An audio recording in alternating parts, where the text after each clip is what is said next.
Kate, tell us about how things are looking there now. Well, there's still plenty of work to be done. The homeowner here tells me that he has over 16 trees down on his property. Let's take a look at some of the damage he saw. I wanted to show you exactly where this was happening. So here's a map of the river park. This is Citico Creek, where the majority of that oil was spilt. It was here at the creek, and then some trickled out into the Tennessee River. Cindy, this is what construction looks like on East Brainerd Road. And for the next 2 miles, you're going to see orange cones like this one throughout the construction zone. Cindy, the most important thing we learned today is to have a plan before a fire hits. And firefighters tell me that that plan is actually really easy. All you need is 2 ways out of each room in your home. So for example, if I fall asleep here on my couch and a fire alarm would go off, I would obviously come right to the door, but here's what I'm going to do. I have to go as high as I can reach with the back of my hand and go down the spine of the door, and if there's something hot to the touch, I know that the fire is outside of that door. Church members had to come out and bring out the rug to begin drying. Also in the parking lot, you can see some debris as well as breaking asphalt, and then right over here you can see some missing mulch from the flower beds. And just to show you how much water this church saw just a few hours ago, you can look over here by the door and you can see all that debris just to show how high the water level was. So lots of investigators are on scene right now trying to piece together exactly what happened here this morning. Take a look at what's going on behind me. A spokesperson with the Hamilton County Sheriff's Office says no officers were injured, but they are not releasing the condition of the victim right now. And he also tells me that there were tons and tons of leads, but only 2 were actually credible. Now, coming up tonight on Eyewitness News at 5:30, we're going to take you inside of that home and show you what it looks like tonight. I love my hat because I'm afraid it's going to blow away. The wind is so strong here right now in Dalton. But as you can see behind me, the storm clouds are slowly starting to make their way into our area. David, remember those dark clouds I was showing you not too long ago? That's not the case anymore. Look at that sun. It's sunny now here in Whitfield County, but it's still windy. Channel 3's Kate Smith joins us live from Crawfish Creek. Kate, how did it happen?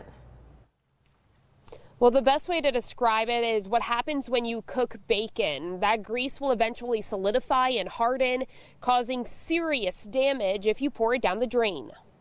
Cindy, people living here in Wildwood received notices in the mail from the Volunteer Firefighters Alliance asking for donations.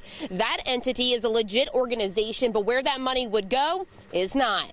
David, police have arrested Riley Oddman for the vandalism at the 2 Ottawa schools, but they're still looking for the person responsible for the vandalism here at the Hickson Middle School, not once, not twice, but 3 times within the last 3 weeks.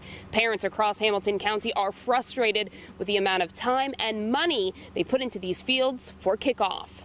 Now, coming up tonight on Eyewitness News at 6, you're going to hear from some people who woke up to police knocking on their doors to tell them to get out this morning. But for now, I'm live in Chattanooga. Kate Smith, Channel 3 Eyewitness News. Skylar Hester was involved in a shooting that occurred at the Athens Lodge yesterday morning.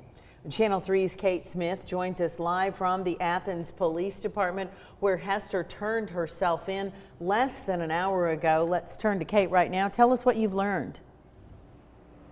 All righty, we're going to start a press conference with the lead detective in the case.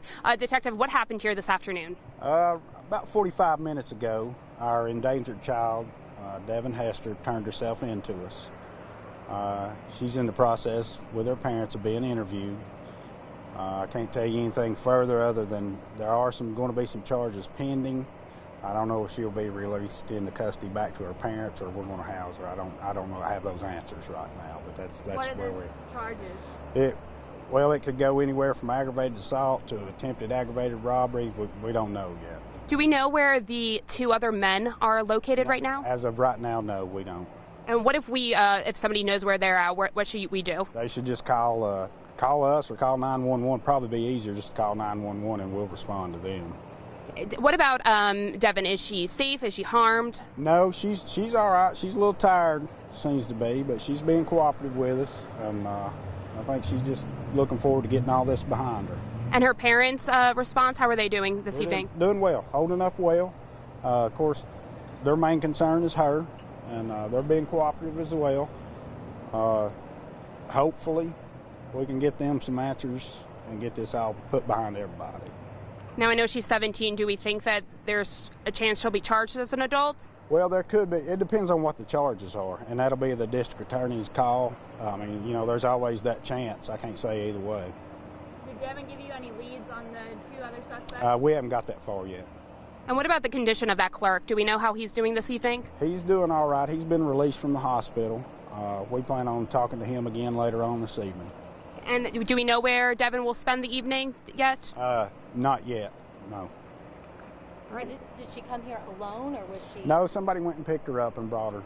She was actually located in Madisonville, and she had a friend come and get her who said she wanted to turn herself in, so they brought her straight to me. Was she in contact with her parents prior to that? No. Anything else you can share with us? Not at this time. We'll probably have a little more a little later, but not at this time. Alrighty, thank you so much, Detective. Thank you. Thanks, guys. And just a wrap real quick, that was Detective Freddie Schultz with the Athens Police Department. He is the main detective in this case right now. Devin Hester has turned herself in around this 4 o'clock this afternoon. I did speak with her parents earlier today, and they told me that this is not the first time their teenage daughter has run away. They say that this all started because of a fight that happened Thursday night, that she failed a drug test. So that's when the fight started. Tonight, they're just thankful that she is in custody and she is safe. She was in her room and kind of keeping to herself, but that was about it. She ended up leaving overnight that night, and I knew that was coming. Nikki Hester says the last time her daughter ran away, they found her 2 days later with a grown man and drugs. He went to jail, and she just got probation out of it. So she is on probation, but they couldn't really do much because she's a minor. When Nikki and Brian Hester learned there was an attempted armed robbery at the Athens Lodge where a clerk was shot, they had a feeling Devin was involved. Almost numb at sometimes, but just kind of sporadic, you know, overwhelming feelings of everything, anger, hurt. They aren't sure exactly who she's with, but believe the 2 men are over the age of 18 and are involved with drugs. She met them somehow in school, I think, and I think she's known one of the guys for quite a while, but she's been hanging out with them more recently. Police say those 2 men are still on the run this evening. They are considered armed and dangerous, so if you do see them, you are asked to call 911 immediately. And that store clerk that was shot yesterday morning at the hotel, he is expected to be okay. We'll give you updates as we learn more of them, but for now, I'm live in Athens. Kate Smith, Channel 3 Eyewitness News. Last weekend's shooting was the 4th in 18 months outside Coyote Jack's.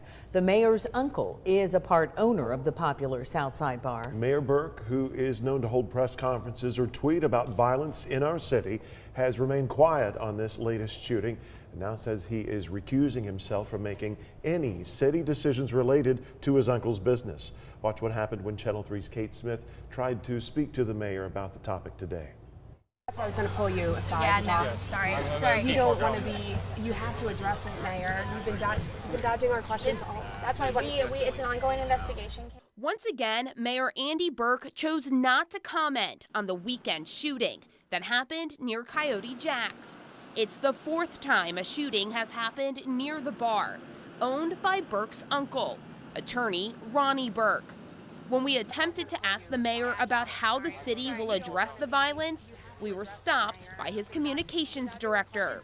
It is an ongoing investigation, and per our policy, we do not comment on ongoing investigations. And then by the mayor's deputy chief of staff. Both cited the police department's ongoing investigation as the reason Mayor Burke walked away. Like you guys are trying to treat this like it's something exceptional. I think it's 5 not. people were shot in a downtown club. Right. But if there's an open investigation against an officer, we wouldn't comment about that no matter what the circumstances. I know, but if it was 50 people I shot. think that. But a Channel 3 archive search shows Mayor Burke has commented on ongoing investigations in the past. Burke tweeted the day after 21-year-old Kashay Peterson was shot and killed outside another popular bar, the Southside Social.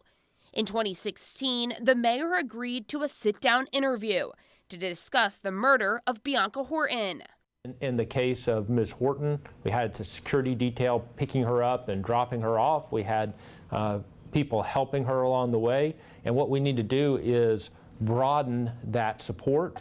30 minutes after the mayor walked away from our camera, a spokesperson with the mayor's office called Channel 3 to apologize and offer a written statement, saying in part, "The property where this incident occurred involves a family member of mine. I have explicitly requested to Chief Roddy that I remain recused from any decision-making whatsoever to prevent the appearance of favoritism or preferential treatment in any way." Burke has recused himself in connection to his uncle's business before, when a man was shot and killed outside Bella Vita in May of 2016. The mayor released a similar statement. The bar later changed names, becoming Coyote Jack's. Chief David Roddy's office confirms Mayor Burke recused himself from discussion of this latest case at a meeting yesterday. We have attempted multiple times to reach Ronnie Burke over the phone and in person. City? Yeah, Kate, we're wondering about this. Are other city officials stepping in to speak up for the city in this case? Absolutely. Councilman Erskine Oglesby, who represents the area of Coyote Jack's, he says he plans to meet with the police department to keep everybody in the neighborhood safe. Right. If you heard any of the video that was taken that night the shooting happened, it sticks with you, and it's something that deserves some attention. Absolutely. Yeah. It is scary. Thank you. Keep us posted. Thank you. Will do. Georgia fire chief almost lost his life when a driver crossed the center line and hit him head on. Chief Matthew Mann is in a wheelchair now, but is still showing some signs of improvement. Well, this weekend, Siskin Hospital, where Mann is being treated, transformed into a wedding venue so he could marry the love of his life. Channel 3's Kate Smith was the only reporter invited to celebrate with the couple. She joins us now with a happy ending to a story we followed for weeks. Chief Matthew Mann is being cared for at Siskin Hospital. The crash that could have claimed his life gave him a new perspective, and now he's facing the future with a devoted wife by his side. They say love happens when you least expect it. Chief Matthew Mann says the love he has for his bride is stronger than any pain he's ever felt. Thank God for letting me pull through and be able to get married. Definitely. Jessica Strange and Matthew Mann exchanged vows at Siskin Hospital Sunday. I do. While it wasn't their dream venue, the vows were all that mattered. I do. Not easy to find the room and everything and get it all approved. We're busy. We had a lot of stuff to get ready, but we pulled everything off. Two families joined together, reminded of how blessed they are to have each other. Just 1 month ago, the groom was involved in a serious crash while driving a Walker State Prison van. I just want them to be happy and live a great life. Walker County firefighters helped make the day special. A lot of times we don't get to do something like this for our brothers. Everyone look right here. It's just really nice to be a part of it and celebrate his day and his wife's day. A day that couldn't have happened without the support of family and friends. Just the happiness that he has brought to Jesse's life, and I'm sure she's brought to his, it's just a great thing to witness. Jessica turned heads in a traditional wedding gown. Matthew proudly wore his uniform. They held hands and shared their first kiss as husband and wife. You look really pretty. She could never look prettier. So happy they got married, but it was a little emotional. Emotional because this couple has a new outlook on life. Matthew still has a road to full recovery ahead of him, but knowing Jessica will walk it with him gives him courage. How beautiful. I'm a lucky guy. The rings have been exchanged and the cake cut. Now together until death do them part. My wife and I have been married for 35 years now, and I hope the same for them. Vow with extra meaning for the newlyweds, who plan to take on the future together, a journey of healing and happiness. To just stay happy and never be mad at each other. This wedding wouldn't have been possible without the quick actions of 6 inmates who serve as firefighters. Tonight at 6, we sit down with those men to talk about the training they've received, the rescue, and how the fire department has given them a second chance at life. But for now, I'm in the studio. Kate Smith, Channel 3 Eyewitness News. Thank you, Kate, and congratulations, Matt and Jesse. Wonderful. What a great story.